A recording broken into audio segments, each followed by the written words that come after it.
Namaskar. Welcome to this session.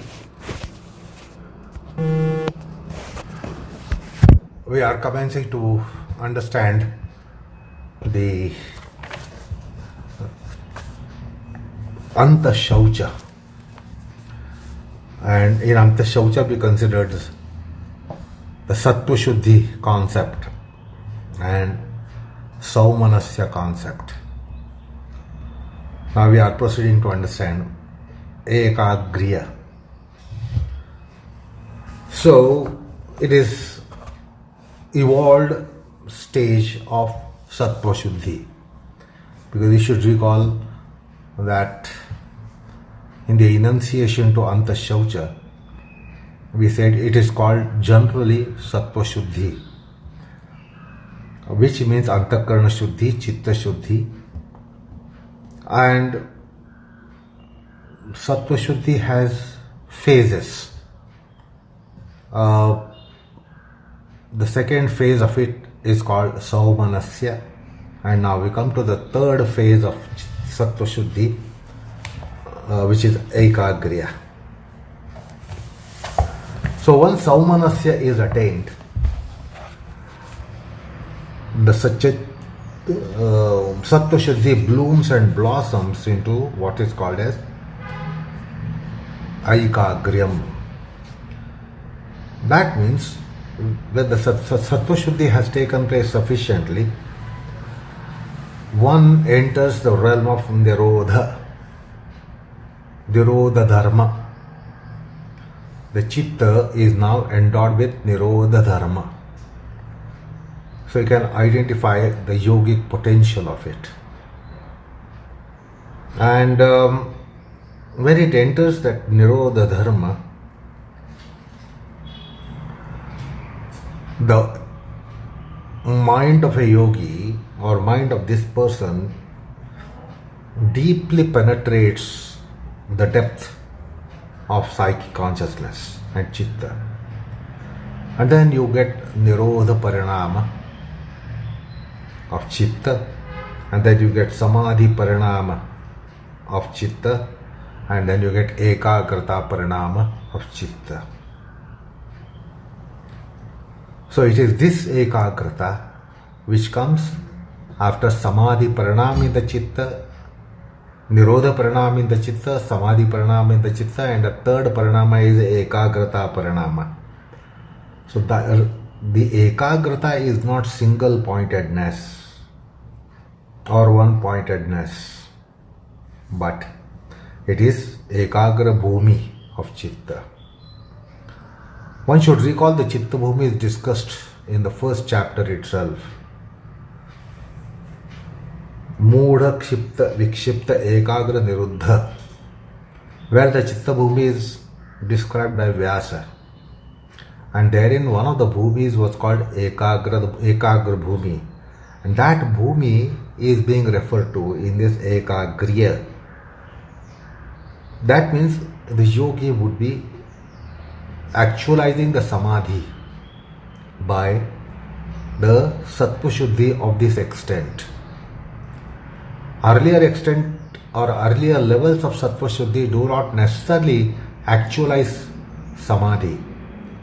They generate potentials of Samadhi, they collect potentials of Samadhi, they enrich potentials of Samadhi, but however, it is at later phase when sufficient Sattva Shuddhi has taken place, then comes Saumanasya, and when furthermore it is escalated, then one gets Samadhi actualized, and that is being referred to in the level of Sattva Shuddhi called Ekagriya, and not to mistake it to single-pointedness of psychosensory mind, or what we call as concentration of mind. The concentration comes to one when reading a novel, fiction, or some such literature, or even that will come by listening to music, or in an art form, one who is engaged in art form, one can get Ekagrata of the nature of concentration, of the nature of absorption, of the nature of single-pointedness. But that is psychosensory aspect, not a chaitik aspect. Concentration is aspect of Chitta.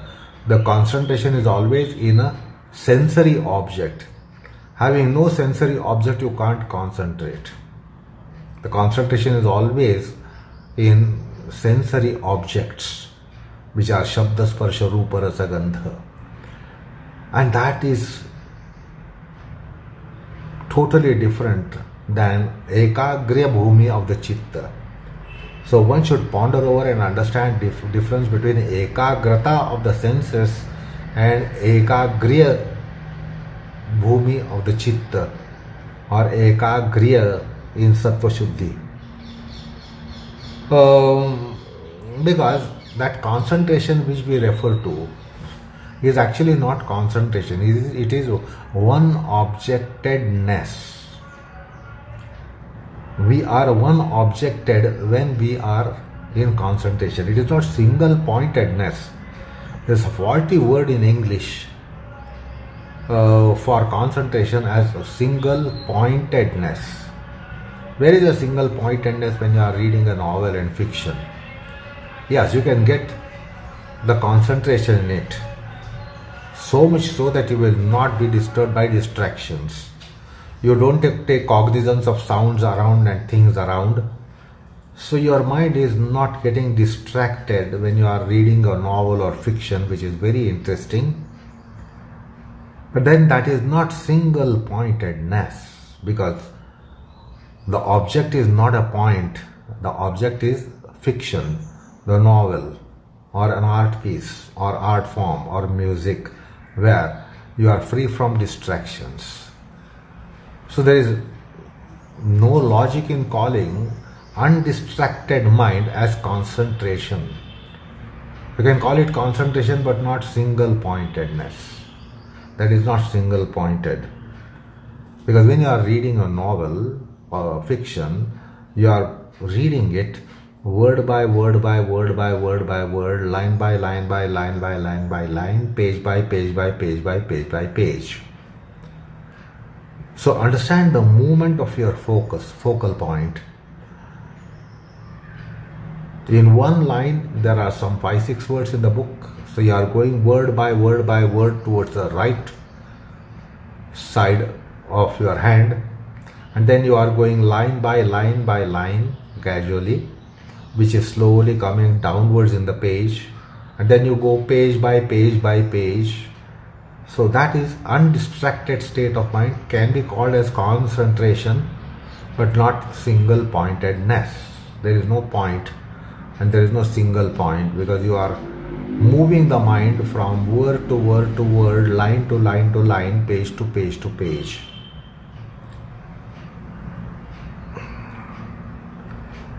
So it is single objectedness precisely. And that is not being referred to here, and that can come to any Tom, Dick and Harry. You and me also can be undistractedly reading a book, undistractedly engaged in an object. So it is precisely single objectedness, Ekavishayata, and not Ekagrata. So there is a flaw in our language, in our usage, when we say it is when it is Ekavishayata, we refer it to that as one-pointedness. It is one objectedness. Anyway, so those who are intelligent people should ponder over this, that how we are used to using a wrong word. In place of Ekavishayata, we make it Ekagrata.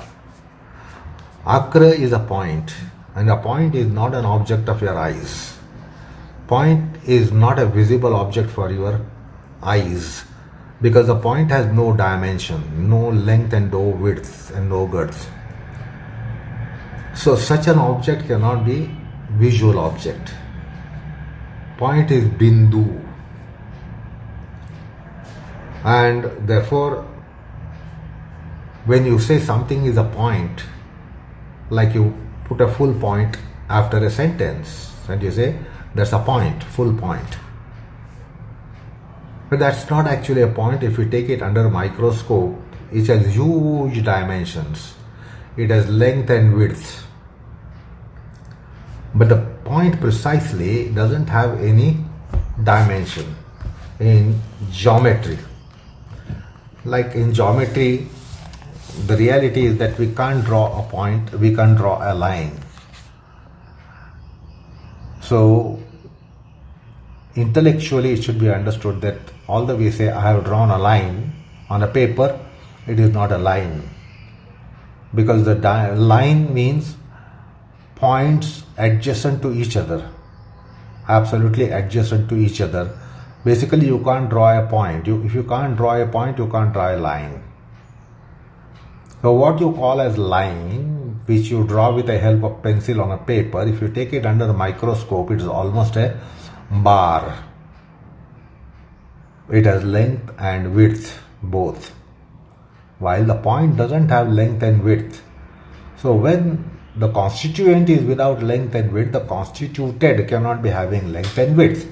That is little geometrical jargon. Anyway, we need to be little critical about the familiar concept of single-pointedness, and that's why we did that here. So what is referred to in Ekagrata precisely is not psychosensory. It is a Samadhi object. It is nouminal. Point precisely is nouminal. Line doesn't exist at all. And little intellectuality will tell you that line is never a straight line. Line is an arc. You can never draw a straight line on a piece of paper while you are in the space and on the planet. It is always an arc. Line is always an arc.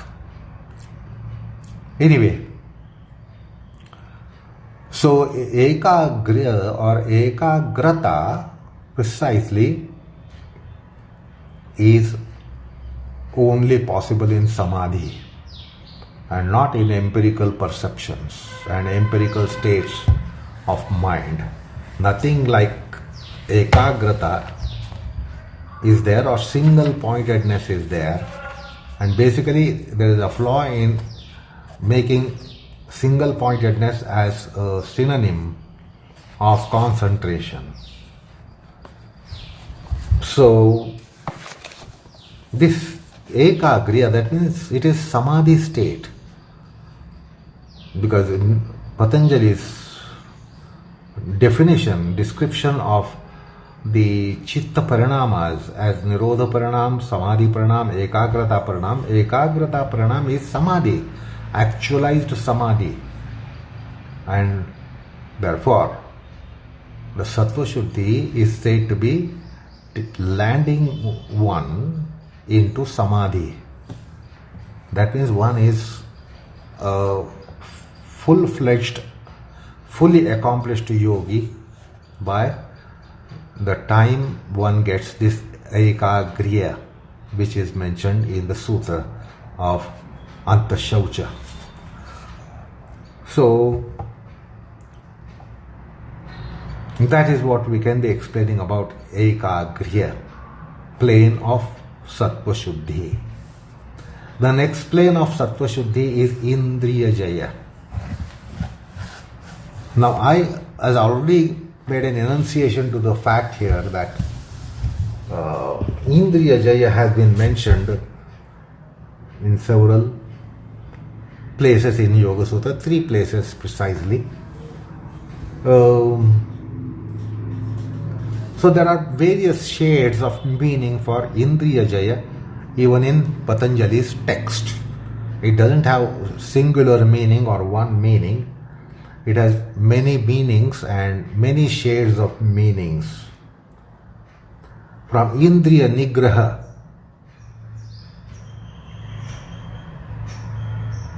which is Indriya Jaya, Indriya Jaya goes to the extent of the supreme most siddhi called Pradhana Jaya. In the third chapter, Patanjali mentions Indriya Jaya, a samyama.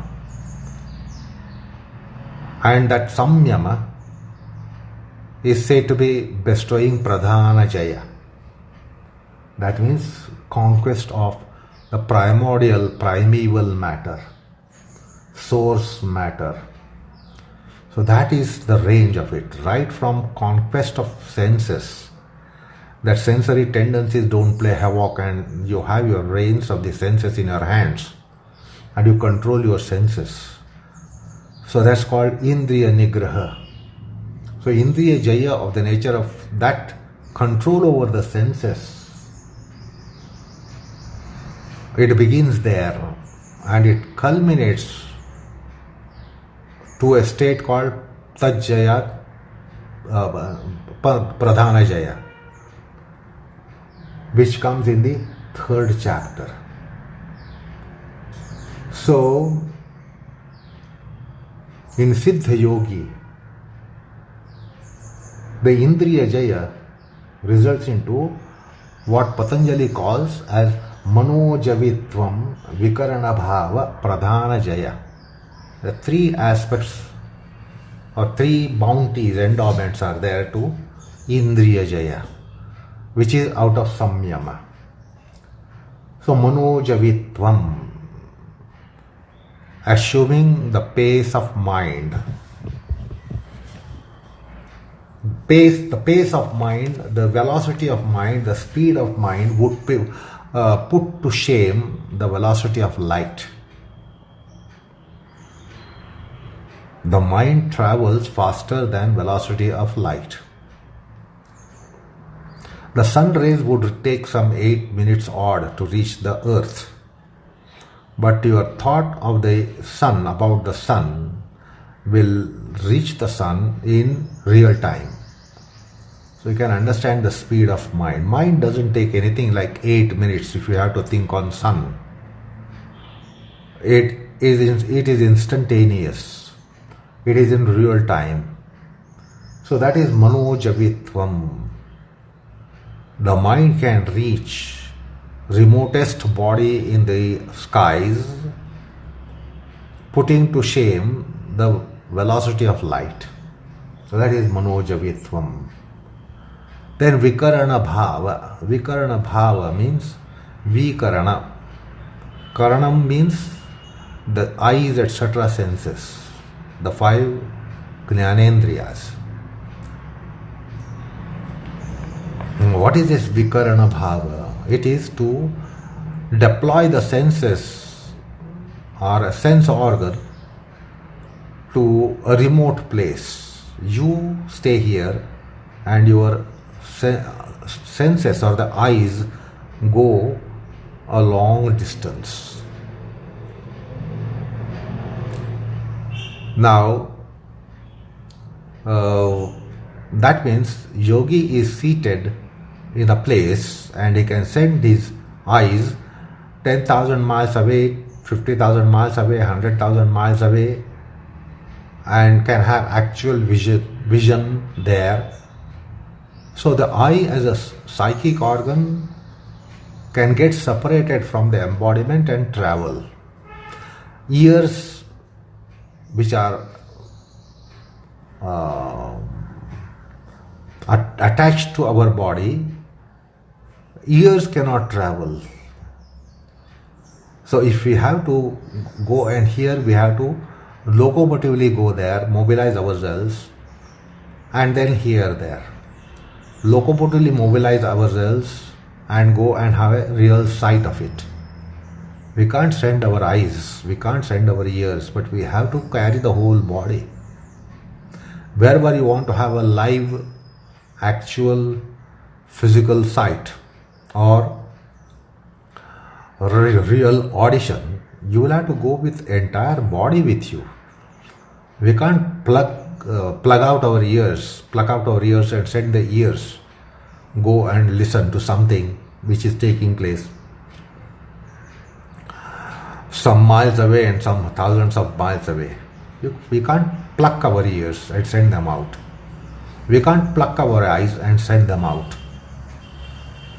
But Vikarana Bhava means that is possible for a yogi. Yogi doesn't go everywhere, but he will send his senses and have real direct perception. That is called Vikarana Bhava. So that's a Siddhi which we are going to discuss when we come to third chapter and that particular sutra.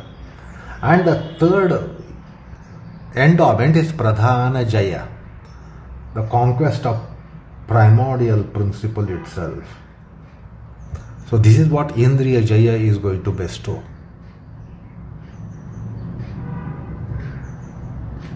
So you know where Indriyas come in cosmological unfoldment.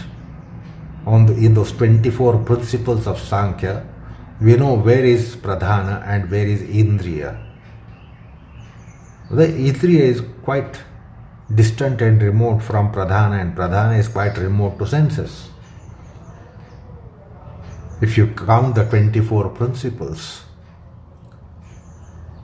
So by Indriya Jaya of a particular kind, which is out of Samyama, Samadhijanya Indriya Jaya, there will be a conquest of primordial matter itself. So it is control over entire phenomenal universe. So that is what Indriya Jaya is, which is mentioned in Sattva Shuddhi, because it is post Ekagriya Bhumi, post Samadhi, and therefore it is consequence of Samadhi, which actualizes in Ekagra Bhumi, which actualizes in Ekagrata plane of the Sattva Shuddhi, Saumya Manas Ekagriya. So it is Samadhi. And now from that, Indriya Jaya is up to Pradhana Jaya. So we can now imagine as to what is this level of Indriya Jaya, which is Samadhi Janya. As said earlier, we have Indriya Jaya by Tapas, which is the later Niyama that is going to come up. Sattva Shuddhi, it is Shoucha, Santosha, Tapas.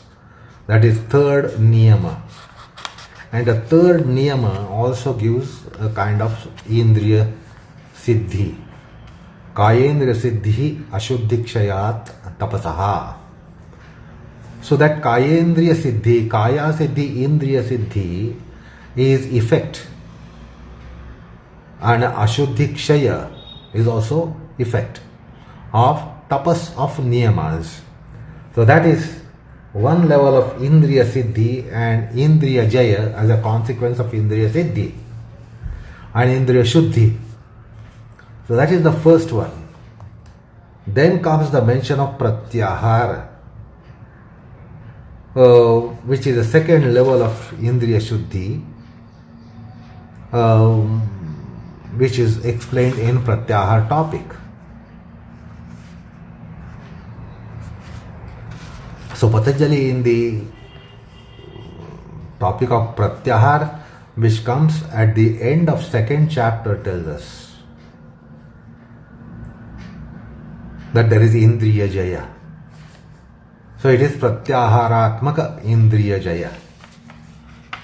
Tatha Paramavashyata Indriyanam is the sutra, which is the last sutra of the Samadhi Sadhana Pada 2.55. So that is the second reference to Indriya Jaya, which is second kind of Indriya Jaya.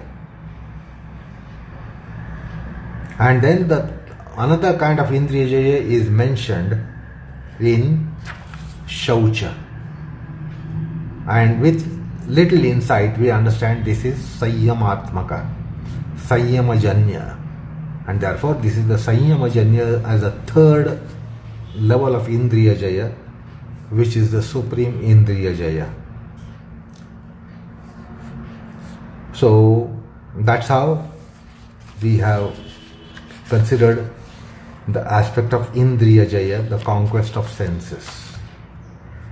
So the Anta Shaucha will take you to plane of supreme Indriya Jaya, which is Samyamatmaka, Samyamajanya, Samadhijanya, ensuing from Samadhi.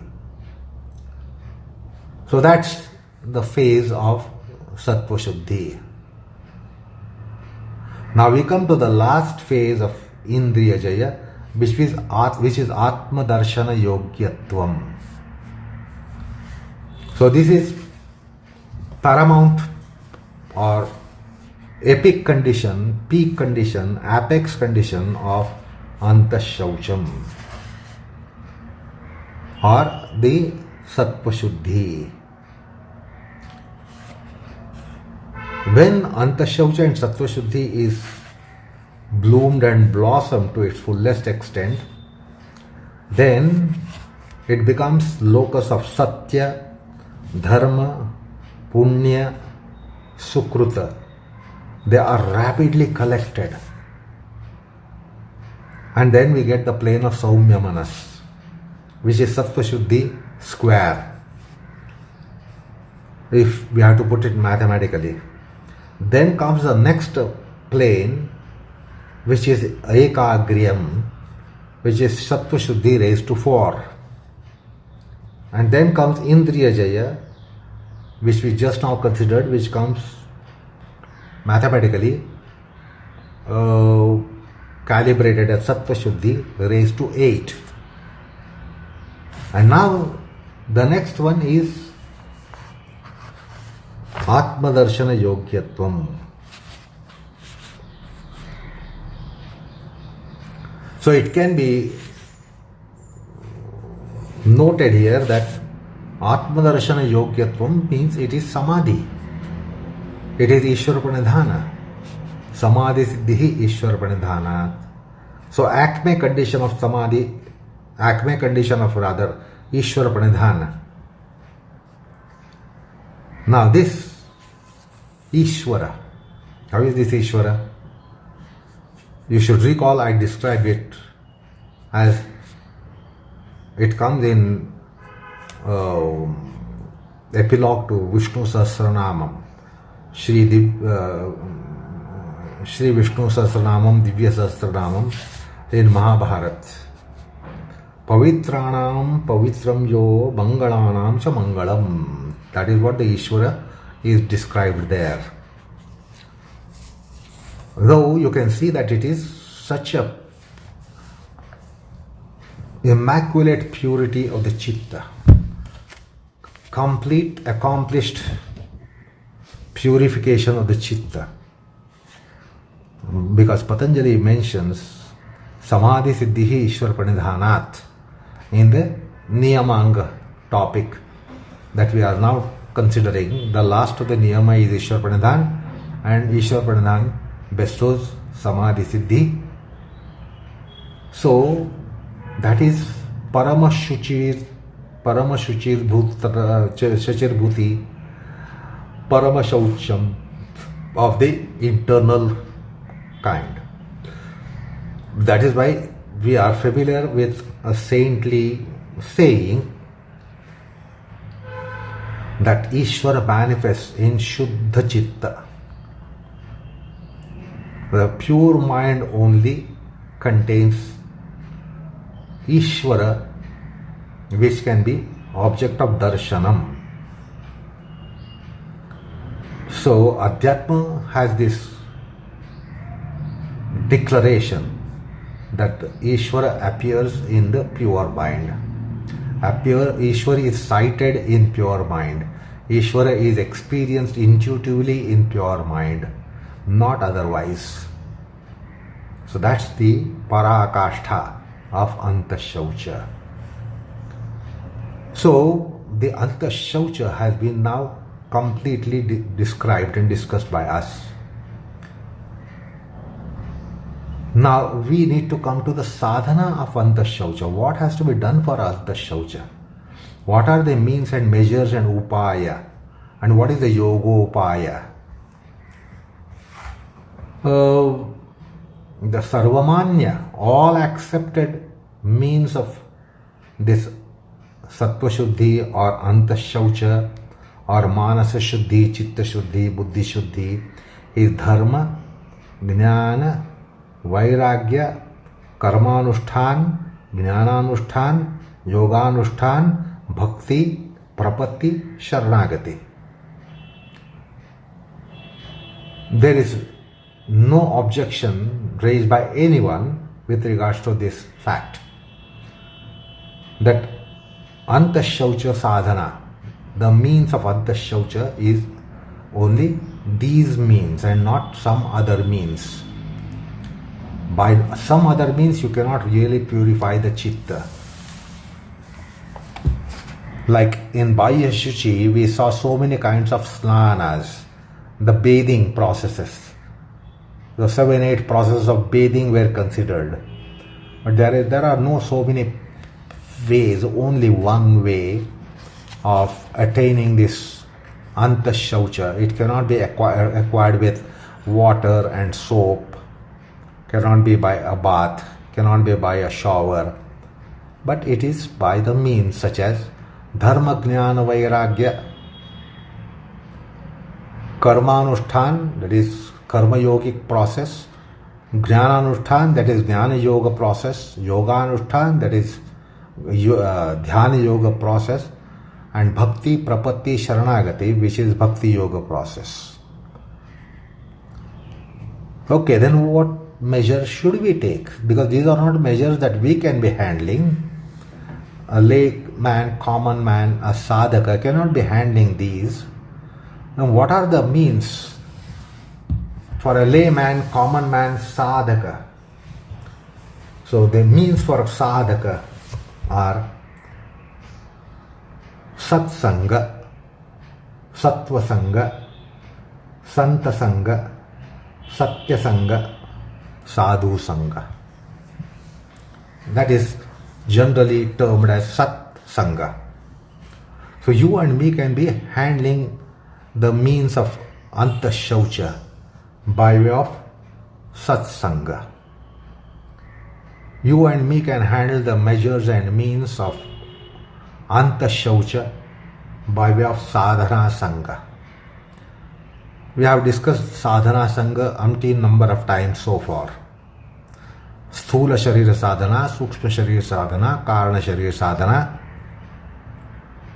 dharma sadhana, jnana sadhana, dhyana sadhana, bhakti sadhana, which are divulged to us in satsanga. The satsanga tells us as what should we be doing. So, Sharira Traya sadhana as spoken in Adhyatma. So there is yoga sadhana, jnana sadhana, mantra sadhana, dharma sadhana.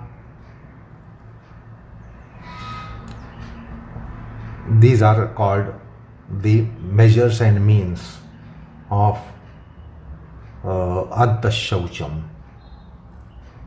Then the ahara, vihara, achara, vichar coordinate, chatushyam.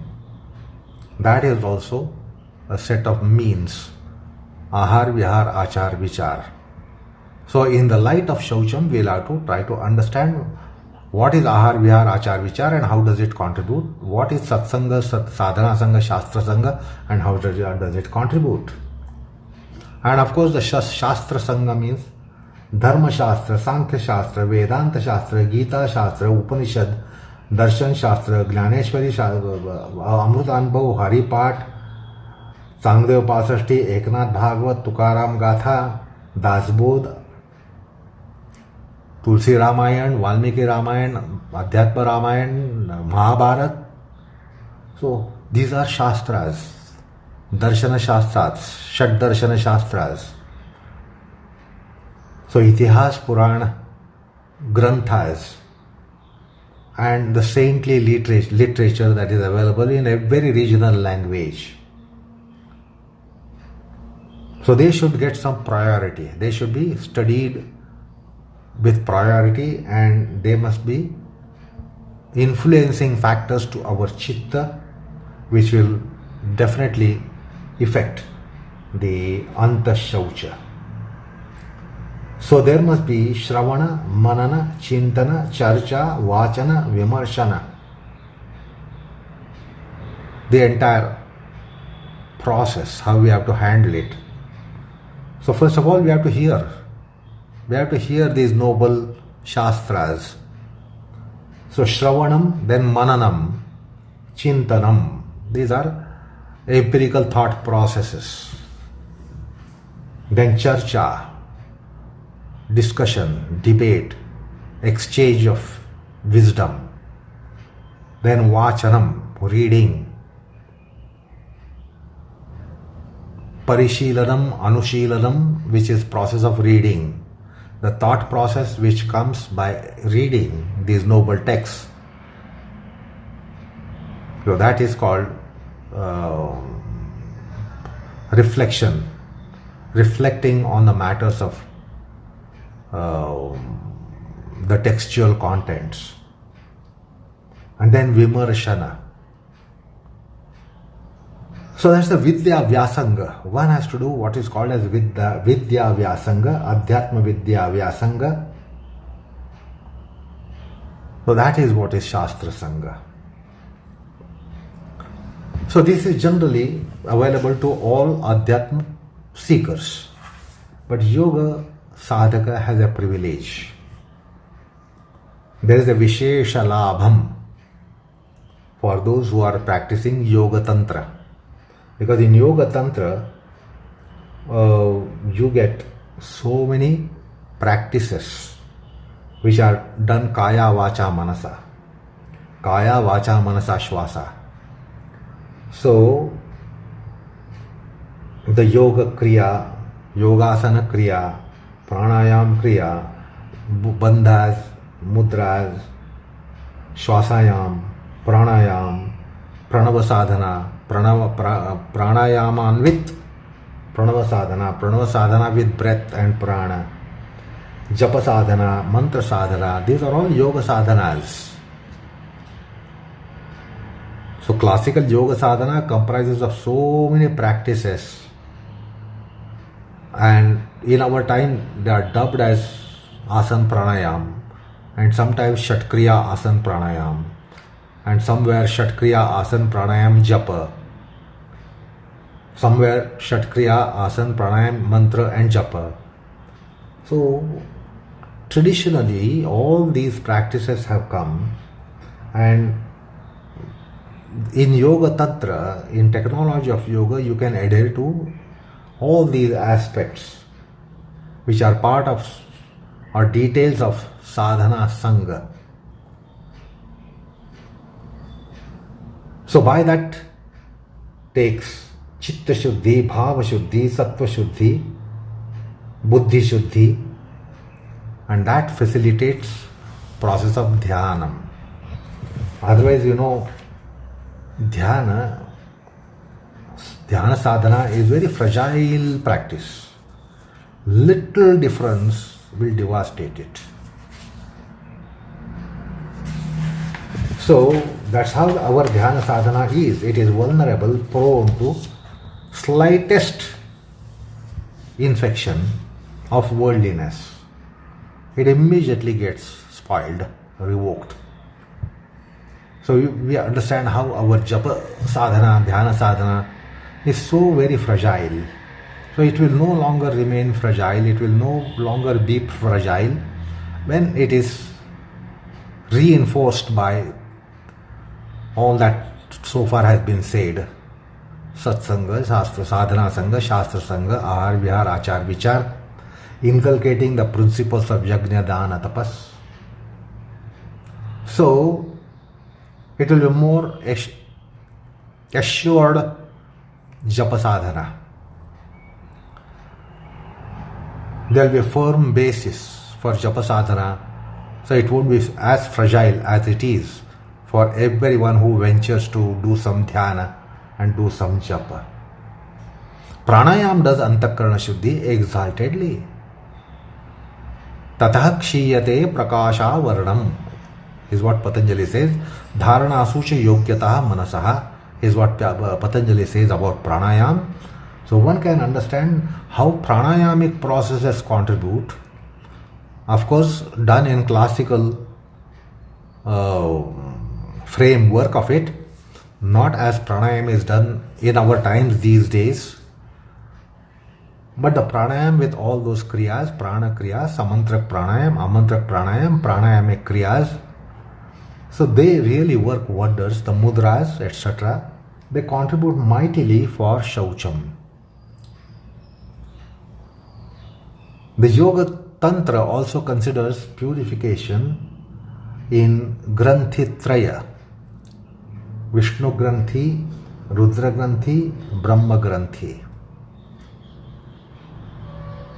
These Granthis are knot junctions, knots of vasanas.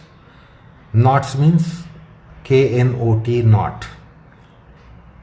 So we have lots of vasana Granthi.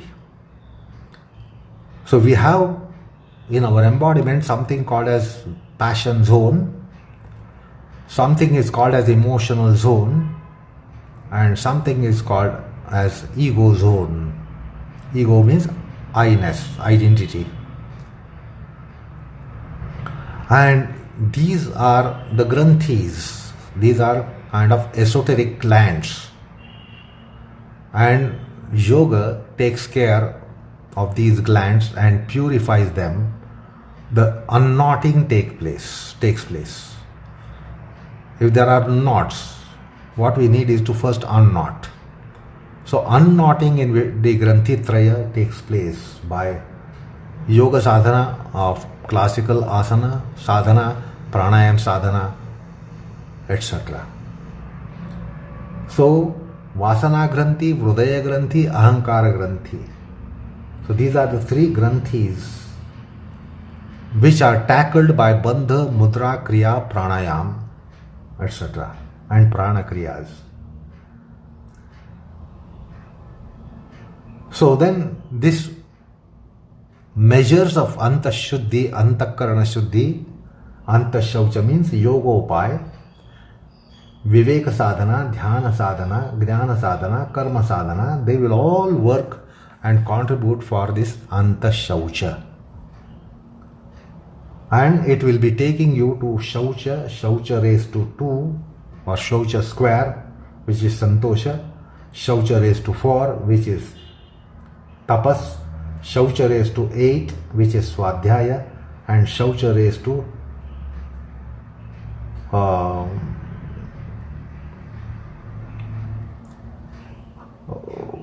16 would be Ishvara Pranidhan, the 5 Niyamas.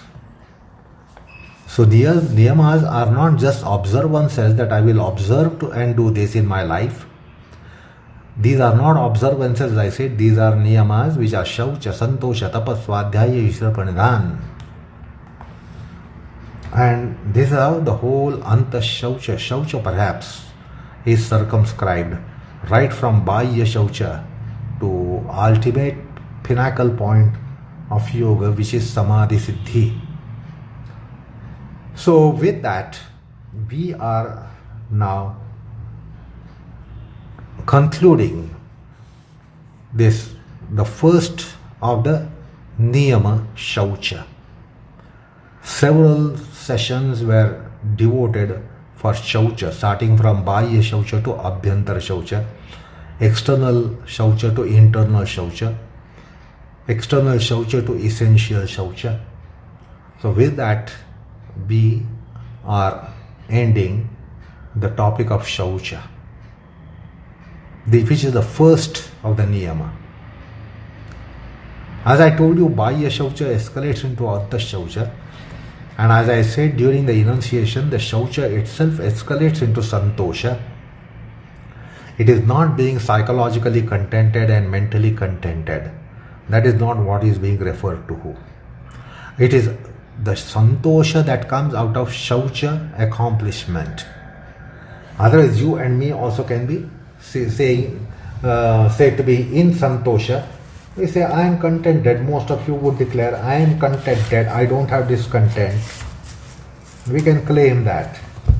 That contentment is not being referred to, but this contentment which is ensuing from Shaucha, which was so far discussed in all these so many sessions, that is to be considered as Santosha, and not take it literal meaning of Santosha as contentment. Our contentment comes by paltry things, and also, on the other hand, no contentment comes to us. Even if you have mountainous material glory. So we get little contented by some sweetmeats and chocolates and cookies, we are contented. One party, we are contented, which is not really contentment. It is so ephemeral, and that contentment is not being spoken of, to which we refer to as contentment. I am contented, this has contented me. I am contented because of this. I am contented because of my name, fame, money, recognition, wealth, glory, etc.